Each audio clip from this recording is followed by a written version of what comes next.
Assalamualaikum warahmatullahi wabarakatuh. Selamat siang teman-teman. Nah, kali ini aku bersama Ibu Kepala SMK Negeri 1 Boyolangu, yaitu Ibu Ari Eko Lestari. Selamat siang Ibu. Selamat siang. Jadi dalam kesempatan kali ini kita akan bincang santai sama Bu Ari tentang pendidikan dalam era pandemi. Nah, saya mau tanya nih Bu, apa sih pendidikan menurut Bu Ari? Oke, jadi pendidikan itu pada dasarnya adalah sebuah upaya untuk bikin perubahan, gitu. Jadi yang tidak tahu menjadi tahu, yang jadi kurang benar menjadi lebih bagus. Nah, intinya ada perubahan di situ. Itulah mendidik, begitu ya. Oke, jadi gitu ya teman-teman yang di rumah. Setelah itu pendapat Bu Ari supaya pembelajaran ini lebih efektif itu gimana nih Bu? Pembelajaran lebih efektif maksudnya secara umum atau khusus di masa Di pandemi? masa pandemi ini. Oke, jadi kita semua tahu ya bahwa sudah 1 tahun ini, 1 tahun lebih, bahkan umat seluruh dunia ikut terkena dampak ya COVID-19 ini ya, COVID-19 ini. Nah, bagaimana supaya proses belajarnya tetap efektif sedangkan situasinya tidak mendukung seperti ini? Nah, tadi ada berkaitan dengan apa yang saya sampaikan di atas. Artinya harus ada perubahan di dalam sistem pembelajaran itu. Bagaimana contohnya? Kalau dulu belajar selalu bertemu langsung secara live, sekarang karena demi keselamatan, kesehatan terpaksa kita harus berjarak jauh dan apa yang dibutuhkan kalau memang situasinya tidak memungkinkan untuk bertemu, nah akhirnya berubahlah sistemnya itu menjadi penggunaan mungkin adanya peralatan, sarana prasarana yang berkaitan dengan teknologi informatika, mungkin seperti itu. Jadi sistem pembelajaran di SMK 1 Boyolangu ini lewat PJJ ya Bu? Iya betul. Tapi kan kalau seperti itu kan siswa-siswinya kan kayak capek, kadang juga males mengerjakan tugas. Setelah itu kayak apa sih belajar gini terus, capek belajar di rumah, pengennya ketemu sama teman-teman. Nah, itu bagaimana pendapat Bu Ari agar bisa melatih keinginannya, kemampuan, hobinya agar bisa terlihat? Baik, begini, kita sangat memaklumi. Bahkan saya sering ambil sampling. Saya langsung ketemu siswa. Saya langsung tanyai, gimana belajar secara jarak jauh? Ah, boring Bu. Gitu. Ada yang jawab, ah nggak masuk otak Bu. Nah, kemudian sampling wali murid, saya juga tanya, Ibu, Bapak, gimana putra-putrinya belajar di rumah? Alah Bu, mereka itu pura-pura pegang alat HP, laptop, tapi ternyata hanya nge-game saja. Nah ini memang terjadi beneran di masyarakat. Belum lagi tadi anak-anak menyampaikan kepingin ketemu temannya, sudah jenuh, kangen untuk kebersamaan dan sebagainya seperti itu. Jadi begini, artinya kita harus lebih dewasa berpikir. Yang namanya perubahan itu akan kekal abadi, ada terus perubahan. Jadi kalau kita tidak mau berubah, kalau kita hanya bisanya berontak, maka kita akan tergilas oleh zaman. Zaman ini sudah menuntut kita untuk siap berubah. Karena pandemi ini sebuah wabah yang tidak diduga sebelumnya dan terpaksa kita harus menyesuaikan diri. Berarti pola pikirnya anak-anak harus dinaikkan satu level untuk berpikir lebih dewasa. Bagaimana supaya kita bisa eksis dalam kehidupan? Oke, saya aturlah semuanya. Pola berpikir, menyikapi segala sesuatu yang berbeda, siap untuk berinovasi, membuat kolaborasi apabila dibutuhkan. Nah inilah hal-hal baru ini harus memang disadari, itu harus diupayakan. Ini kalau kita mau eksis. Jadi kita harus berlatih diri untuk menyesuaikan dengan tuntutan yang ada, zaman yang ada. Begitu. Jadi untuk para generasi milenial ini harus pandai-pandai menyesuaikan diri ya Bu? Benar sekali. Ya. Tanggapan Bu Ari tentang rencana pembelajaran secara luring nih. Oke, kita memang semua juga sangat berharap ya, kapan segera luring, kapan segera ketemu. Tetapi begini, jadi yang namanya virus ini sangat besar kemungkinan nggak bisa diharapkan langsung lenyap habis, tidak ada virus sama sekali corona. Bisa jadi mereka malah muncul. Sekarang kita tahu dalam perkembangan berita juga ada varian-varian baru. Artinya kita menyikapi tadi, kita bisa menyesuaikan diri tadi. Nah, bagaimana supaya kita bisa menyesuaikan diri? Artinya bahwa kita akan gali kekuatan kolaborasi dan kreativitas kita, ya kan?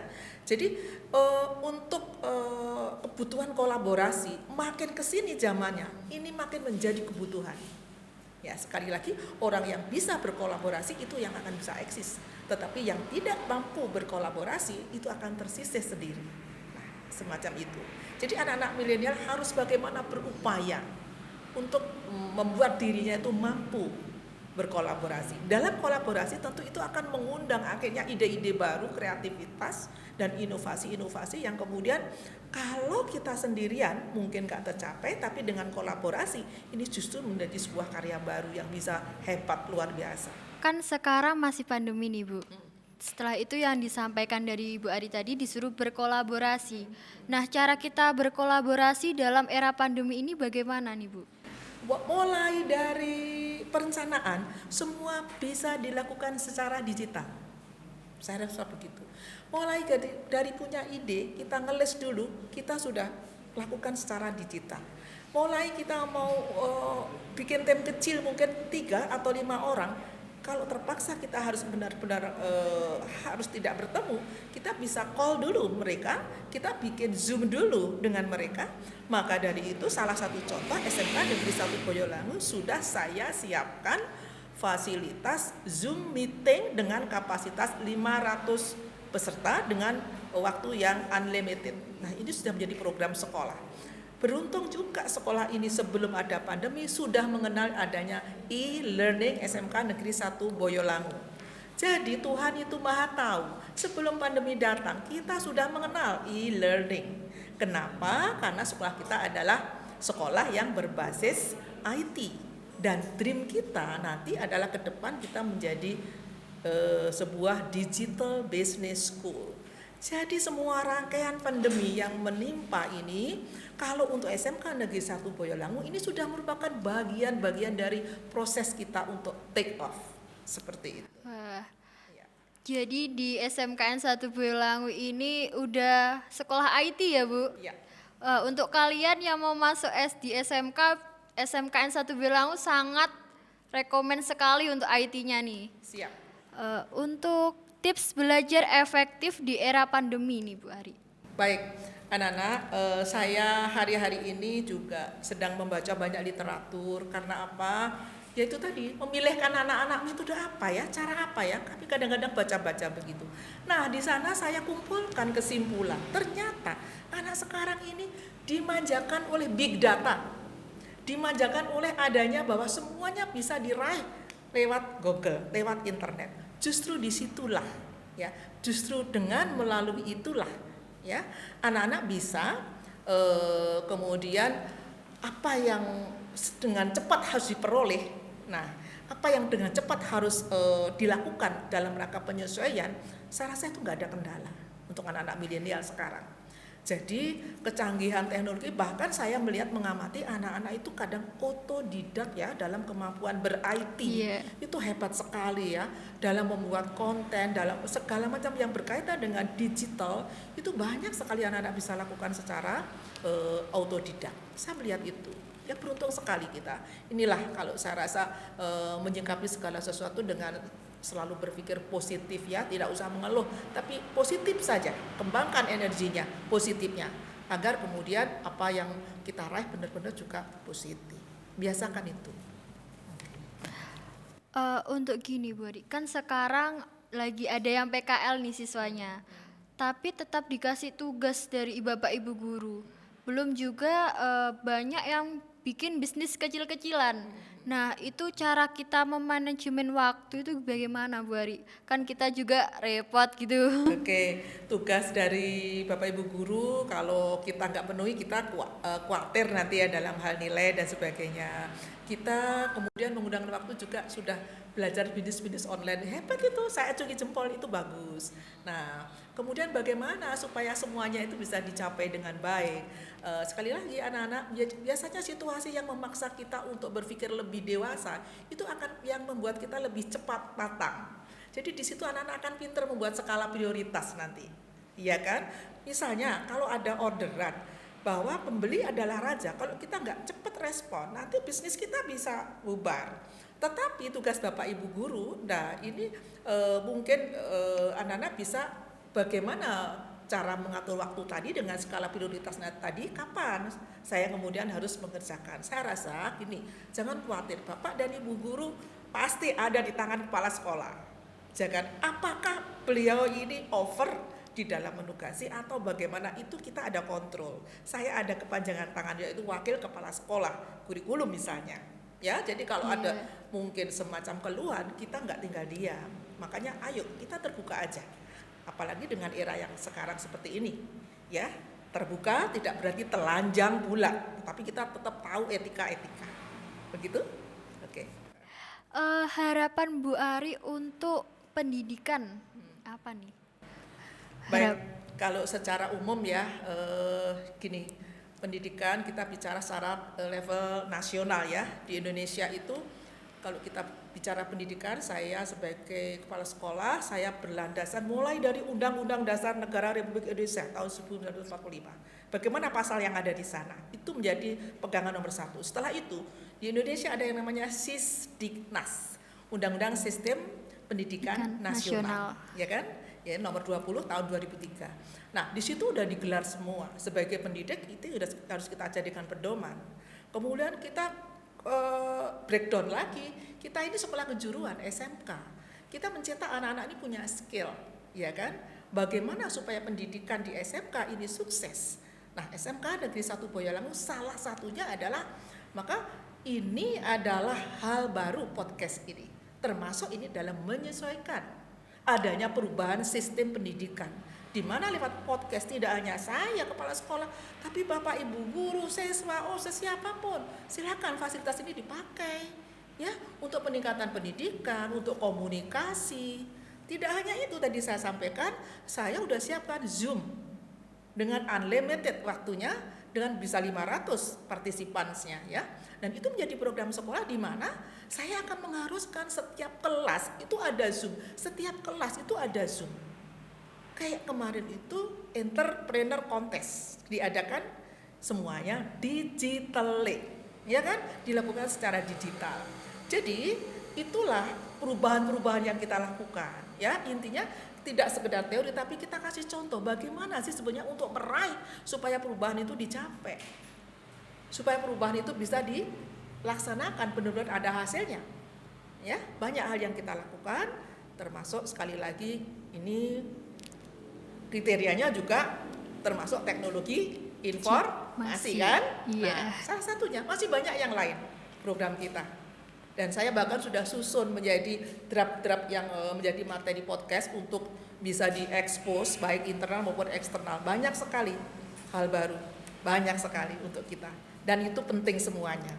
Berarti setelah ini kalau kita mau memberikan informasi bisa lewat podcast ya, Bu? Siap. Ada lagi nih Bu Ari, bagaimana peran aktif orang tua dalam dunia pendidikan?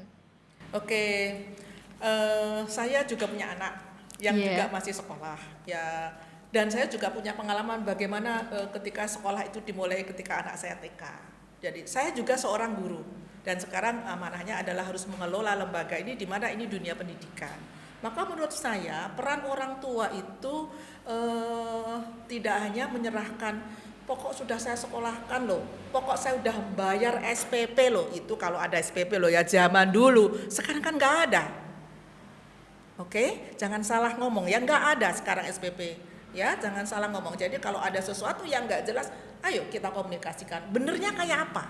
Nggak ada SPP itu ya. Jadi bagaimana orang tua supaya berperan? Jadi tidak karena sudah banyak duit berarti sudah dibiayai, sudah dilepas di lembaga pendidikan orang tua tidak punya peran dalam pendidikan, tapi saya rasakan sendiri pengalaman saya. Ya, jadi saya juga seorang pendidik. Saya sangat membutuhkan kolaborasi lagi antara pihak sekolah dengan orang tua. Apalagi sekarang di masa pandemi. Kita sekarang lihat banyak emak-emak gaul yang bilangnya, aduh sekarang aku ini jadi guru. Pagi saya guru TK, siang guru SMP, malam jadi dosen anaknya yang kuliah. Katanya begitu. Nah, bukan hanya itu artinya ya, yang namanya perhatian, dukungan, peran orang tua dalam dunia pendidikan tidak sekedar memberikan waktunya untuk garap PR-nya putranya, bukan itu. Termasuk jika orang tua juga kadang-kadang kita undang ke sekolah untuk diskusi. SMK 1 Boyolali yang terbaru apa sih programnya? Mau antar anak sekolah ke Jepang. Kita akan bagaimana membesarkan program bahasa Jepang di sini. Nah, orang tua kita undang untuk diskusi itu supaya support, supaya punya keterbukaan dan wawasan. Bagaimana putra-putri kita hantarkan bersama-sama. Ya, dari kampung bahasa ini menuju dunia.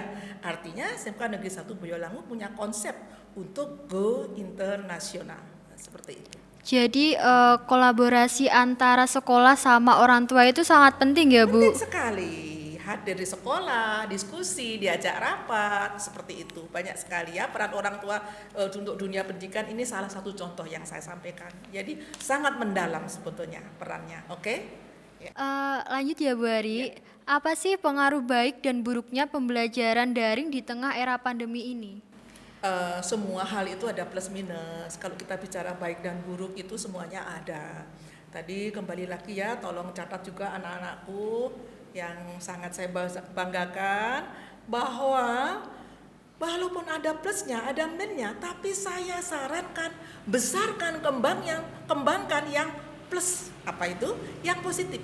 Biasakan berpikir positif, bertindak positif, menganalisa, menghadapi, menyikapi segala sesuatu dengan positif. Kembangkan energimu semuanya positif. Nanti dalam kehidupan kamu akan kamu peroleh positif. Tapi kalau kamu terlena, nggak terasa hal-hal negatif terus ada dalam jiwa, dalam pikiran, dalam kehidupan nanti juga akan mendapatkan hal negatif. Maka hindari itu. Jadi kalau plus dan min itu tetap ada, tapi saya pesan tolong kamu ambil dan besarkan plusnya, positifnya, ya. Kalau masalah negatifnya ada, itu ya kita pandang. Memang itulah kekurangannya kalau online, kalau daring, kalau ada pandemi. Jadi sosialisasi kurang, keakraban guru dengan siswa itu jadi berkurang. Bisa jadi 1 tahun ini sudah cenderung membawa generasi jadi pemalas.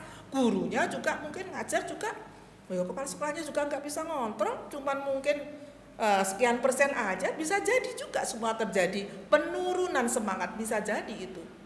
Tetapi tidak berarti di situ kita akhirnya ya sudahlah, kita ini memang sudah waktunya waktunya kita ini apa istilahnya itu wes generasi yang apes lah, ya sudah kita nyerah begini. Enggak begitu.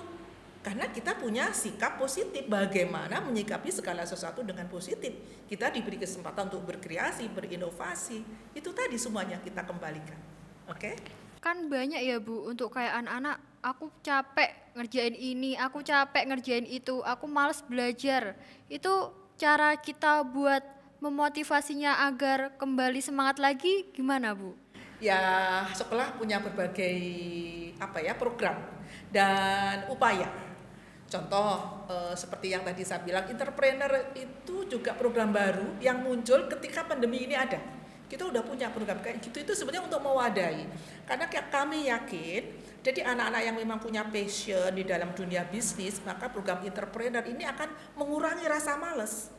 Aduh malas belajar, aduh malas ngerjain tugas tok. Tetapi kalau dia passionnya memang di bisnis ada, kemudian dia mulai, wah saya pingin bisnis ini, saya bikin bisnis plan, saya harus bikin tim 3 anak untuk mengerjakan bagi tugas gini-gini, harus meeting menggunakan HP dan sebagainya.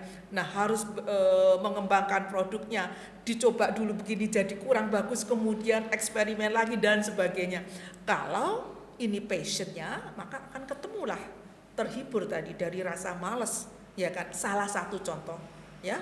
Tidak hanya satu hal ini aja solusinya, banyak hal yang sekolah lakukan untuk mengatasi supaya anak-anak teratasi rasa jenuhnya.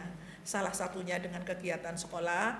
Nah, jadi ada juga sekolah punya kampung bahasa itu saya bikin sebagai apa ya? Kalau belajar bahasa asing itu sebetulnya bisa juga dengan YouTube misalkan, bisa juga anak-anak membaca teks bahasa Inggris direkam, kemudian ditonton sendiri, dianalisa mana yang kurang baik pronunciation-nya, ya kayak gitu. Banyak hal yang kita bisa lakukan untuk mengurangi kejenuhan belajar tadi. Jangan khawatir anak-anak, Pak Menteri kemudian sudah kepada kami semua, kepada Bapak Ibu Guru juga sudah menurunkan instruksi-instruksi. Kita ini artinya di masa pandemi ini pembelajarannya harus bermakna. Jadi tidak harus kita dituntut seperti ketika tidak ada pandemi dulu, tuntutan kurikulumnya, targetnya, tidak begitu. Jadi luas dari atas seperti itu. Jadi yang bermakna pembelajaran itu banyak kita bisa gali ya. Bagaimana sih pembelajaran yang bermakna itu? Begitu ya. Ini kan masuk musim pandemi ya Bu Adi. Nah, yang sekolah-sekolah lainnya kan semestinya belajarnya secara online. Nah, untuk SMKN 1 Boyolangu sendiri ini menggunakan sistem pendidikan yang bagaimana? Ya, tadi di awal saya bilang sebelum ada pandemi kita sudah punya e-learning. Itu dulu kita menyiasati kalau anak-anak itu di tempat praker di perusahaan, anak-anak tetap bisa belajar. Tapi sekarang ini harus blended kita harus kolaborasi juga, ada luringnya, ada daringnya juga, jadi harus blended. Contohnya sekali tempo anak-anak harus perlu dihadirkan, tetapi menggunakan protokol kesehatan, mungkin 5 anak atau 7, ya kan, untuk briefing, untuk komunikasi tentang proyek atau pembelajaran teaching factory yang harus dikerjakan secara praktek produksi. Nah, seperti itu caranya. Ya. Dan yang terakhir nih Bu Ari, kesan dan pesan untuk generasi milenial dalam masa era pandemi ini bagaimana? Oke.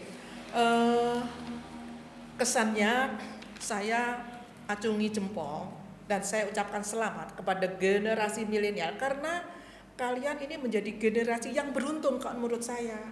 Jangan dibilang yang tadi itu apes ya, jadi pemalas. Justru beruntung karena apa? Dipaksa untuk cepat dewasa, dipaksa untuk bisa menyesuaikan dengan perubahan. Bener nggak? Harus berubah. Bener nggak? Bener banget Bu Ari. Jadi hanya satu sekarang, you better change or you die. Wah. Nah, itu tadi teman-teman, bincang santai kita dengan Ibu Kepala SMK Negeri 1 Boyolangu. Terima kasih Bu Ari telah meluangkan waktunya untuk mau menjadi narasumber pada kesempatan kali ini. Sampai jumpa pada narasumber yang kedua ya teman-teman. Jangan lupa stay tune. See you.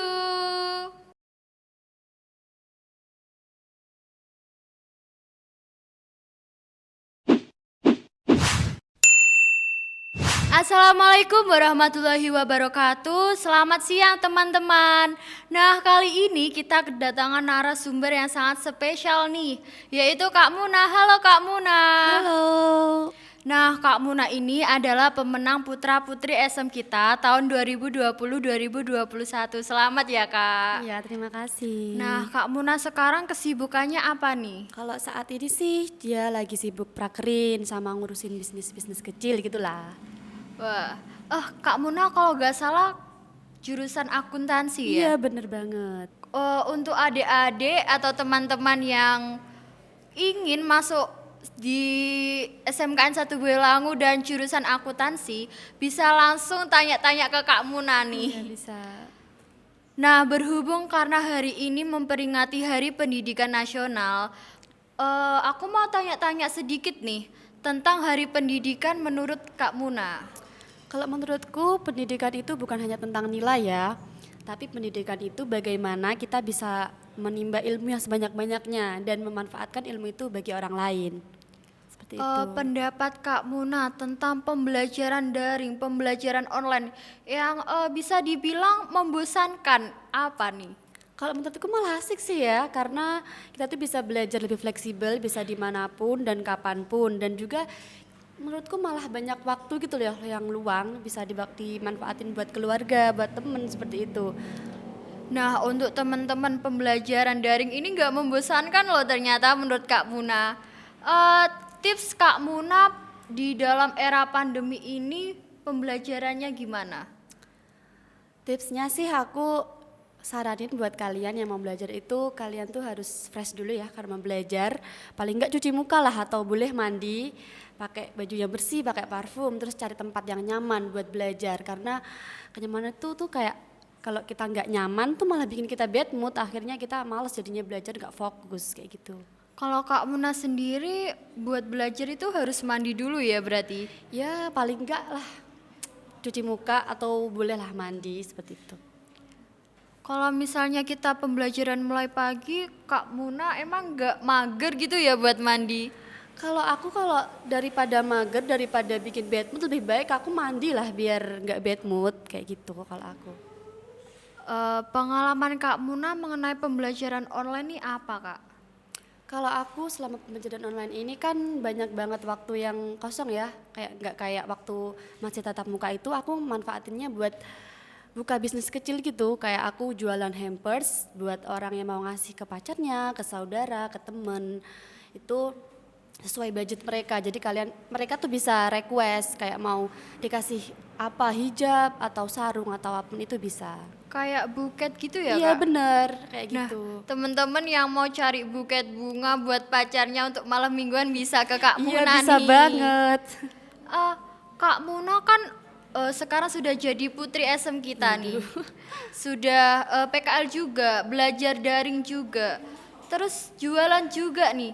Gimana sih cara membagi waktunya Kak Muna? Kalau aku sih harus mengusahakan semua itu itu ya kayak selesai tepat waktu. Jadi kalau prakerin itu jam 4 itu kalau bisa tuh harus di rumah.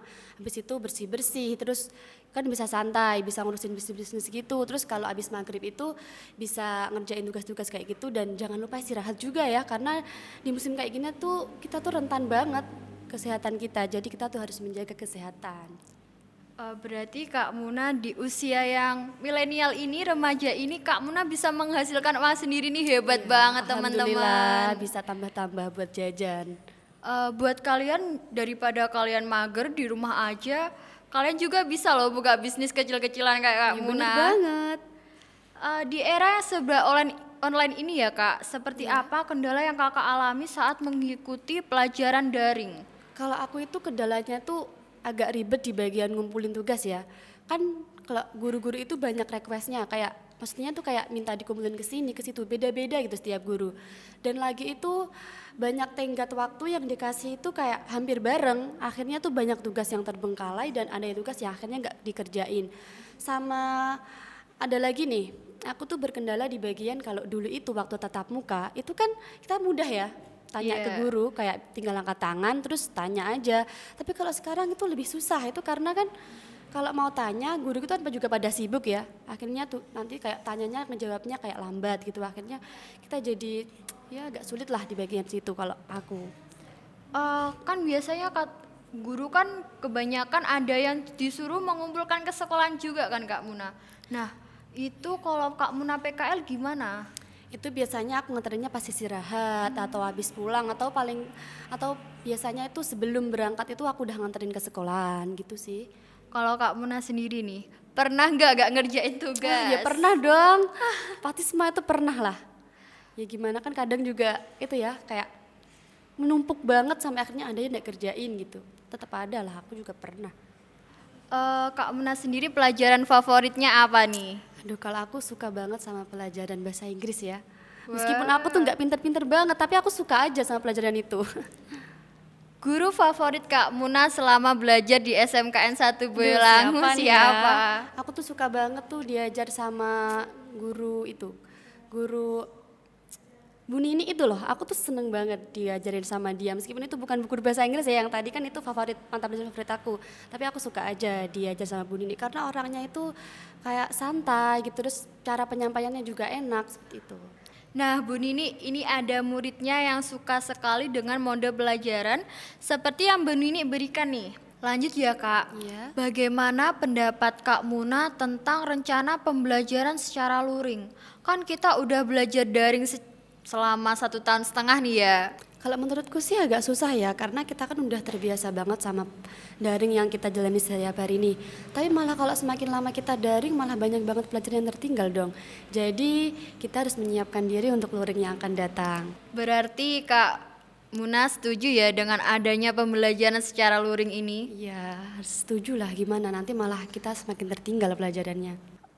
Apa sih kunci kesuksesan ala Kak Muna nih? Kan Kak Muna udah punya bisnis sendiri, udah punya uang sendiri, udah punya pemasukan sendiri nih.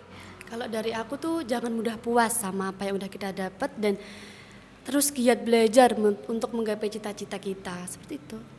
Yang terakhir nih, kesan dan pesan untuk generasi milenial di dalam era pandemi ini buat Kak Muna apa? Buat teman-teman yang lagi belajar online ya, pokoknya semangat terus, yang rajin belajarnya, jangan males-males. Karena kalian tuh harus menggapai cita-cita kalian biar kalian bisa membanggakan orang tua. Dan aku juga mau berterima kasih kepada para tenaga pendidik karena setelah sudah mendidik kami, dimana kami itu kan kadang juga suka itu kan jarang ngerjain Malas tugas, belajar. ya malas belajar. Mungkin tanpa guru-guru itu kita itu bukan orang yang berilmu seperti itu. Nah itu tadi bincang santai kita dengan Kak Muna. Jadi untuk kalian para generasi milenial jangan males-males belajar ya. Ingat belajar benar. itu perlu karena kita juga perlu pendidikan untuk masa depan kita. Dan jangan sampai kalian salah jurusan nih. Bener Kalau banget kalian itu. salah jurusan bisa-bisa masa depan kalian tidak tertata. Terima kasih Kak Muna dalam waktunya menyempatkan menjadi narasumber dalam acara podcast SM kita ini. Nah, untuk kalian para generasi milenial jangan lupa belajar ya. Sampai jumpa.